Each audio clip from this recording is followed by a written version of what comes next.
ये सवाल balance sheet के 2 साल के आंकड़े देके ऑपरेटिंग एक्टिविटी से कैश फ्लो पूछ रहा है। नेट प्रॉफिट से शुरू करो, उसमें नॉन कैश आइटम और नॉन ऑपरेटिंग लॉस जोड़ते जाओ, नॉन ऑपरेटिंग प्रॉफिट घटाते जाओ और आखिर में वर्किंग कैपिटल चेंजेस का हिसाब लगाओ। डेब्टर्स बढ़ने का मतलब कैश बंद होना है। प्रॉफिट को जनरल रिजर्व के ट्रांसफर के बाद का मानो, क्योंकि प्रिंटेड उत्तर इसी से बनता है।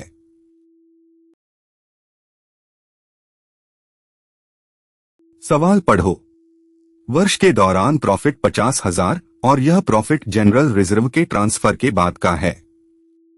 जनरल रिजर्व में ट्रांसफर 10,000, डेप्रिसिएशन 20,000, फर्नीचर बेचने पर प्रॉफिट 5,000, इन्वेस्टमेंट्स बेचने पर loss 10,000, preliminary expenses right of 10,000 और बैलेंस के 2 साल डेब्टर्स बढ़े, बिल्स रिसीवेबल घटे, स्टॉक बढ़ा, प्रीपेड एक्सपेंसेज बढ़े।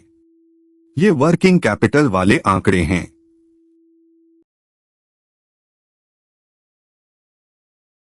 तर्क ये है, प्रॉफिट सीधे कैश नहीं है। डेप्रिसिएशन और प्रीलिमिनरी एक्सपेंसेज राइट ऑफ ये प्रॉफिट से घटाए गए पर कैश बाहर नहीं गया, इसलिए वापस जोड़ो। इन्वेस्टमेंट बेचने पर लॉस ये नॉन ऑपरेटिंग, वापस जोड़ो।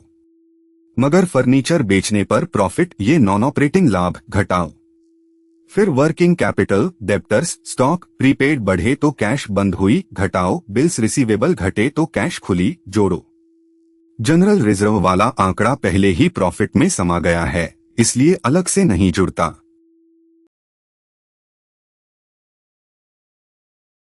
अब टेबल बनाओ। प्रॉफिट से शुरू 50,000, डेप्रिसिएशन ये नॉन कैश, जोड़ो 20,000, preliminary expenses right of non cash, जोड़ो 10,000, इन्वेस्टमेंट बेचने पर लॉस, जोड़ो 10,000। अब फर्नीचर बेचने पर प्रॉफिट ये नॉन ऑपरेटिंग लाभ, घटाओ 5,000, मिला 85,000, ये डब्ल्यूसी चेंज से पहले की रकम। फिर वर्किंग कैपिटल, डेब्टर्स बढ़े 5,000, घटाओ, बिल्स रिसीवेबल घटे 2,000, जोड़ो, स्टॉक बढ़ा 3,000, घटाओ, प्रीपेड एक्सपेंसेज बढ़ा 1,000, घटाओ, आखिर बचा 78,000, यही ऑपरेटिंग से कैश। संक्षेप में देखो। Profit 50,000, depreciation, preliminary right of और इन्वेस्टमेंट का लॉस मिलाकर 40,000 जोड़े। फर्नीचर का प्रॉफिट 5,000 घटाया, मिला 85,000। वर्किंग कैपिटल का जाल फेर मिलाकर 7,000 घटाया, आखिर में 78,000 ऑपरेटिंग एक्टिविटी से कैश। यही उत्तर है।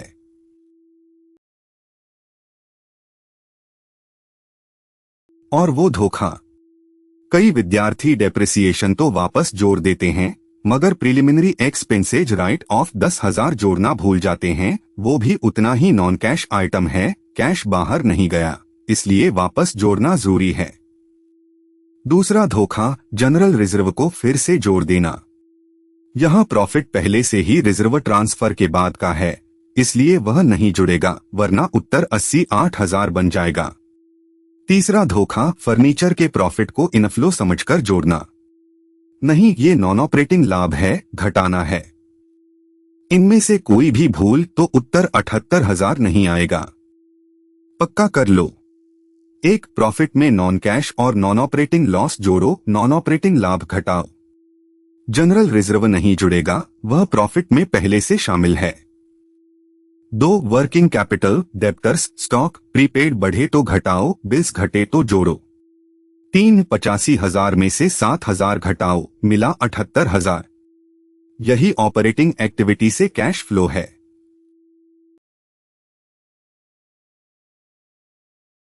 ऑपरेटिंग एक्टिविटी से कैश फ्लो निकालना आ गया। प्रॉफिट से शुरू, नॉन कैश जोड़ो, वर्किंग कैपिटल समेटो।